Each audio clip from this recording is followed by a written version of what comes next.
இன்றைக்கி நம்ம ட்ரை பண்ண போகிறது பார்த்தீங்கன்னா ஆலு போர்த்தா. சூப்பராக செம்ம டேஸ்டியாக இருக்கக்கூடிய இந்த ஆலு போர்த்தாவை ஒரு வாட்டியாவது நீங்கள் உங்கள் வீட்டில் ட்ரை பண்ணி பாருங்கள்.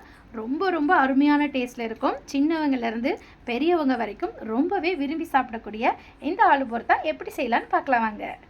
எண்ணெய் நல்லா காஞ்சதும் பூண்டு பற்களை போட்டுடலாம். பூண்டை நல்லா இந்த மாதிரி டீப்பாக ஃப்ரை பண்ணி எடுத்துக்கலாம். இதை அப்படியே எடுத்து ஒரு பவுலில் போட்டுக்கலாம். இப்போது ரெண்டு பச்சை மிளகாய், 2 காஷ்மீரி மிளகாய் போட்டுக்கலாம். இதையும் நல்லா ஃப்ரை பண்ணிக்கலாம்.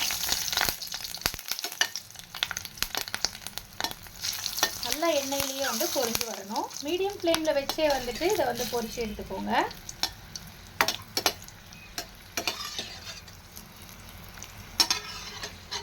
நல்லா பொரிஞ்சு வந்துருச்சு. இப்போ நம்ம இதையும் பவுலில் சேர்த்துக்கலாம்.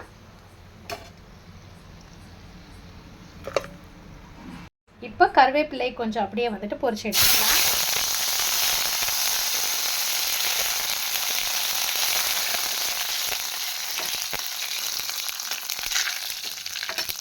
கருவேப்பிலையும் பொரிச்சு அப்படியே பவுலில் எடுத்து வச்சுக்கலாம்.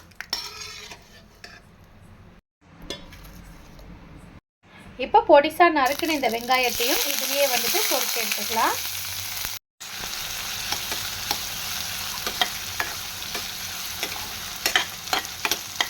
ரொம்ப ரொம்ப டிஃப்ரெண்ட்டாக ரொம்ப சூப்பரான டேஸ்ட்டில் இருக்கும். ஒரு முறை நீங்கள் செஞ்சிட்டிங்க அப்படின்னா அடிக்கடிக்கு நீங்கள் செய்கிற மாதிரி ஆகிடும்னா பார்த்துக்கோங்க.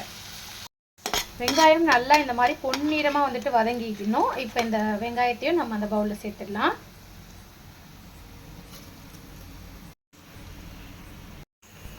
இதுலேயே இன்னும் கொஞ்சம் எண்ணெய் விட்டுட்டு நல்லா காஞ்சதும் உருளைக்கிழங்கையும் தக்காளியும் போட்டு அப்படியே வறுக்க போகிறோம். உருளைக்கிழங்கு ஆல்ரெடி நம்ம குக்கரில் ஒரு 3 விசில் விட்டு நல்லா வேக வச்சு எடுத்து வச்சுட்டோம். இதை 2 கட் பண்ணி வச்சுருக்கோம். இப்போ இதை அப்படியே எண்ணெயில் போட்டு பொரிச்சு எடுத்துக்கலாம்.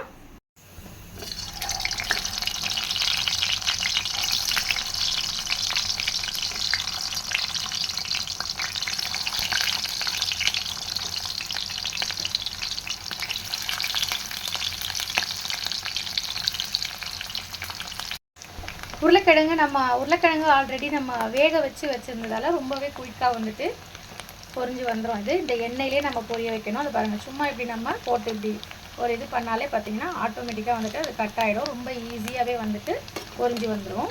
இப்படி எண்ணெயில் பொரிஞ்சு செய்யும்போது தான் பார்த்திங்கன்னா டேஸ்ட்டு சூப்பராக ஹைலைட்டாக இருக்கும். இப்போ அப்படியே இதை அப்படியே நம்ம அந்த பவுலுக்கு மாற்றிக்கலாம்.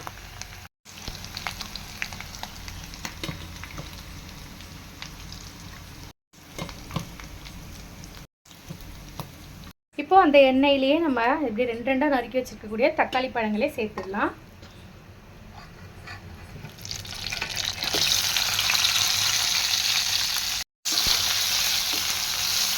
தக்காளி பழங்களை இந்த எண்ணெயிலேயே நல்லா வதக்கி எடுக்கணும். அந்த தோல் எல்லாம் அப்படியே பிரிஞ்சு வர்ற அளவுக்கு நம்ம வதக்கி கொடுக்கணும். பாருங்கள், இப்போயே இந்த தோலெல்லாம் அப்படியே மேலாப்பில் அப்படியே வருது பார்த்திங்களா கலண்டு. இந்த அளவுக்கு நம்ம நல்லா பொரிச்சு எடுத்துக்கணும்.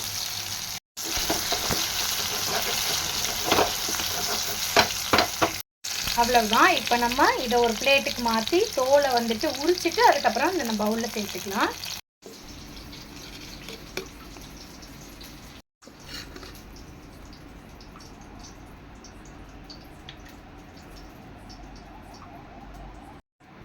இப்போ பாருங்கள், அப்படியே கேப் மாதிரி இந்த தோல் பார்த்திங்கன்னா கலண்டு அப்படியே கையோடு வந்துடும்.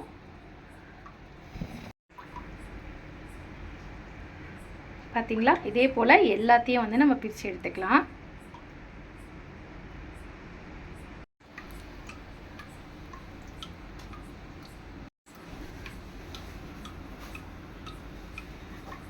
எல்லாத்துலேயும் தோலை உரிச்சாச்சு. இப்போ நம்ம அந்த பவுல்லையே இதையும் சேர்த்துக்கலாம். தேவைக்கு ஏற்ப உப்பு சேர்த்துக்கலாம். இப்போ இது அப்படியே பிணைய வேண்டியது தான். சூடு கொஞ்சம் அதிகமாக இருக்குது அப்படிங்கிறதாலையும் நம்ம வெறும் கையில் பிணையறதுக்கு பதிலாக இந்த மாதிரி ஒரு ஹேண்ட் க்ளவுஸ் போட்டு பிணைஞ்சால் கொஞ்சம் நல்லா இருக்கும்ன்றதுக்காகவும் வேண்டி இந்த மாதிரி ஹேண்ட் க்ளவுஸ் போட்டிருக்கேன். இப்போ இதை நல்லா பிணைஞ்சு கொடுத்துக்கலாம்.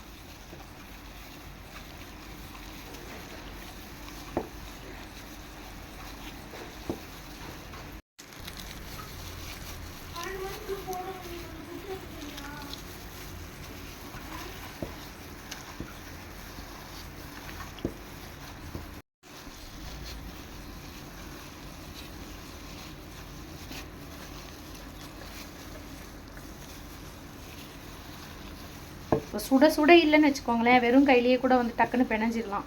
இப்போ அப்படியே இது கொதிக்க கொதிக்க இருக்குது, அதனால தான் இந்த க்ளவுஸ் யூஸ் பண்ணுறேன். அப்படியும் இருந்துமே பார்த்தீங்கன்னா நல்லா அப்படியே சூடு எனக்கு ஏறுது. ஆனால் இந்த சுட சுட சாப்பிடும்போது தான் வந்துட்டு பார்த்தீங்கன்னா ஹைலைட்டு வேறு லெவலில் இருக்கும்.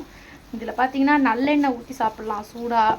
அதுக்கப்புறம் நெய் வந்துட்டு சுட சுட மேலாப்பில் ஊற்றி சாப்பிட்லாம். ரொம்ப சூப்பராக இருக்குங்க. ஒரு வாட்டி ட்ரை பண்ணி பாருங்கள், உங்களுக்கு ரொம்ப ரொம்ப பிடிக்கும். என்னடா இது பச்சை மிளகா, காஷ்மீரி மிளகாய் எல்லாத்தையும் போட்டு ஒன்றா பிணைஞ்சிட்ருக்காங்களே, காரம் எப்படி இருக்குமோ அப்படிலாம் பயப்பட வேண்டாம். அவ்வளோவா காரம்லாம் இருக்காது உங்களுக்கு. வெறும் சாதத்தில் போட்டு பிணைஞ்சி சாப்பிடும்போது ஆஹா வேறு லெவலில் இருக்குங்க. ட்ரை பண்ணி பாருங்கள் மறக்காமல். இன்றைக்கி நம்ம வந்து ட்ரை பண்ண போகிறது ஆலு பரோட்டா. இன்றைக்கி நம்ம ஸ்பெஷலாக ட்ரை பண்ண போகிறது என்ன அப்படின்னு பார்த்தீங்கன்னா ஆலு போர்த்தா. அதுக்காக தான் நம்ம வந்துட்டு ரெடி பண்ணிகிட்ருக்கோம். ரொம்பவே டேஸ்டியாக இருக்குங்க. செம்ம டேஸ்ட்டில் இருக்கக்கூடிய இந்த ஆலு பரோட்டாவை நீங்களுமே வந்துட்டு கண்டிப்பாக வந்துட்டு ட்ரை பண்ணி பாருங்கள். ரொம்ப சூப்பராக நல்லா வரும் இது உங்களுக்கு. சாப்பிட்டு பார்த்துட்டு எப்படி இருக்குன்னு மறக்காமல் கமெண்ட்லேயே சொல்லிவிடுங்க.